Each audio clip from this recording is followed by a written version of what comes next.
यूट्यूबवर जर विजय केळुसकर असं जर काढलं तर त्यांची बरीच गाणी आपल्याला ह्याच्यावर ऐकायला मिळते.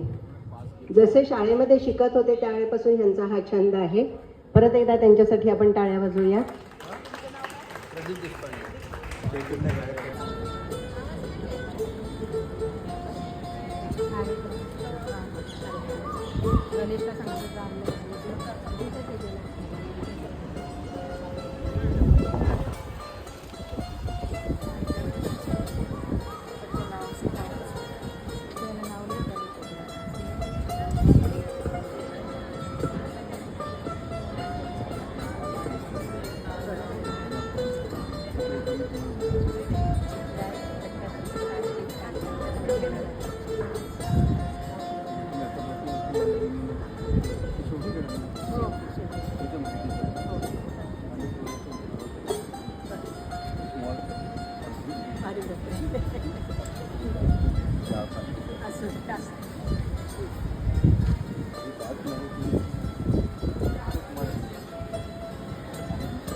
पार्टिसिपेट खूप झाली.